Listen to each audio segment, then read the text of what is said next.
Parachuting has been called the second greatest thrill on Earth. Some people say skiing is more exciting. So it's not surprising that parachuting as a sport is becoming more and more popular throughout the world. There are 6 parachuting clubs in Britain, and competition among members is intense for the honor of representing their country in the World Championships. The aircraft climbs to 6,500 feet over the target area. Each man jumps out facing the nose of the aircraft and immediately takes up a swallow position. For the next 30 seconds, he's in a state of free fall. During that time, before pulling his ripcord, he must perform various aerobatics. Then he pulls the ripcord and steers for a target on the ground.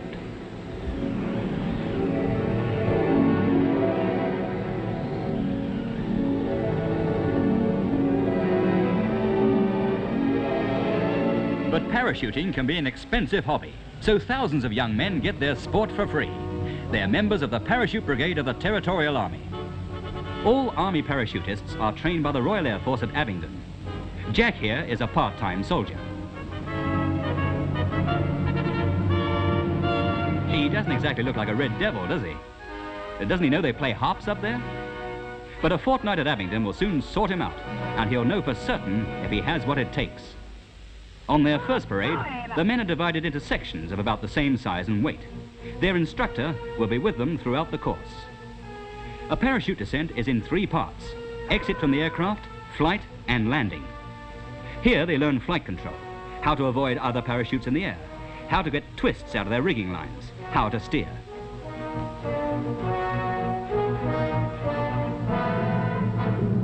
The shock of landing is taken up by going straight into a parachute roll the moment your feet touch the ground, so it's important to get this right.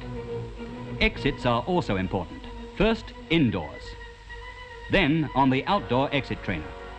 This is to give them some idea of the buffeting they'll get jumping from an aircraft.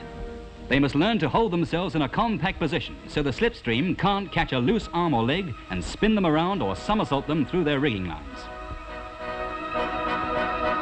The next thing to get used to is height.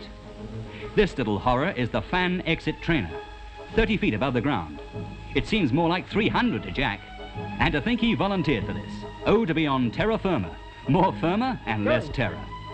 But one good jump and it's all over. Go! Now it's time for nappy break.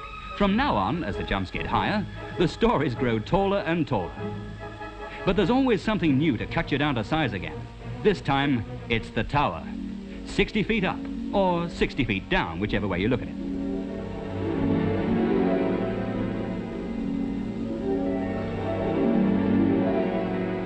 If you've ever wondered what a puppet on a string feels like, this is the way to find out.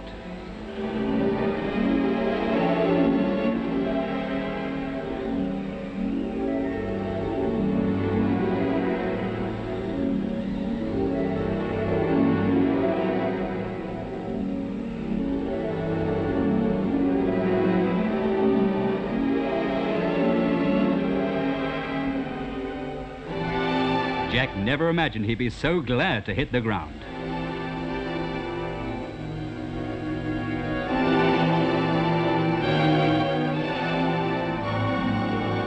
But no sooner is he used to one piece of equipment than he's on to the next. This time it's a big step, from 60 feet to 800 feet. This will be Jack's first parachute descent. He'll fall 150 feet before his parachute opens. During that 150 feet, a normal man feels he dies at least 10 times. Then his parachute opens with a beautiful whoomph. He'll open his eyes, look around, and realize he's alive. He might even enjoy his flight for a few seconds before he starts worrying about landing.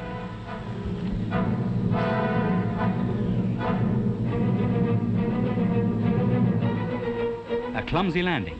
He should have kept his legs together, but he's down and in one piece, and that's the main thing. He doubles into report, feeling at least 10 feet tall.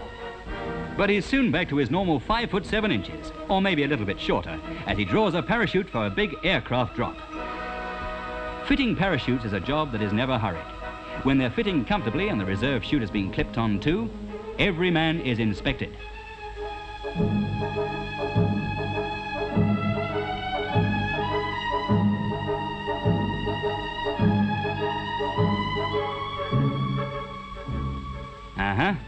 Jack's quick release box might have released him quicker than he expected. Then they wait until they're called to board the aircraft. This is officially known as the standby room, but everyone calls it the sweat box. All right, lads, get ready. A fully loaded parachutist carries anything up to 100 pounds of parachutes and equipment. That's an awful lot when you're feeling weak at the knees anyway.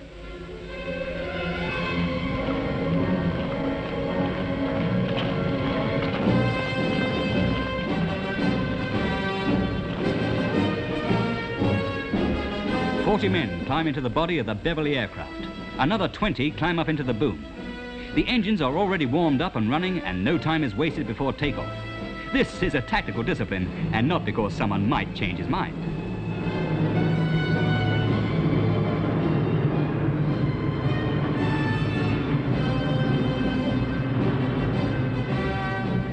After takeoff, the RAF dispatchers space out the strops for each man.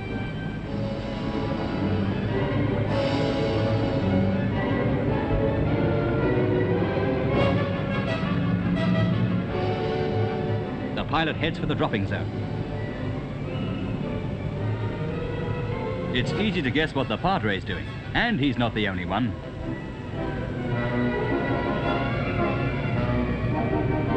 The navigator tells the pilot that they're approaching the dropping zone. The pilot warns the chief dispatcher, and the men get ready to jump.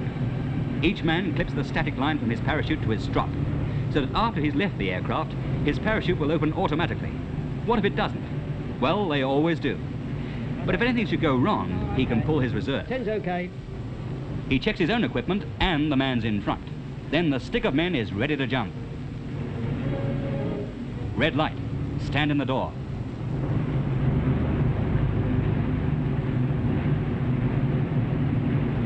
Green light. Go! Go, go, go! And out they go, one after the other. 2 parallel streams of men pouring out of the doors. 4 gone. 8, 12, 20. Their parachutes opening regular as clockwork.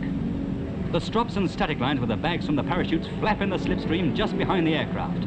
Out go the men from the boom. Down and away on the slipstream. A free ride on a roller coaster of wind.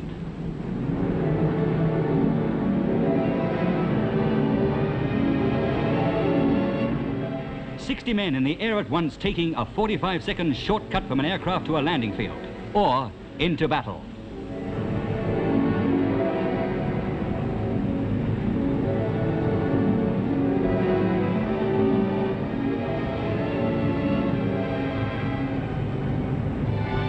All arms of the service jump with the paratroops: Padres, doctors, engineers, artillery, all giving support of one kind or another to the gentlemen of the infantry. And here comes Jack, not last and not least, just one vital part of a parachute brigade. Thousands of young men like Jack do this for a hobby. The odd thing is, they seem to like it. Only when you've completed the parachute course are you entitled to wear parachute wings. And boy, have you earned them. When he passes out from Abingdon with his wings on his arm, Jack has every right to stick out his chest. From now on, he's entitled to say, "Parachuting is a piece of cake."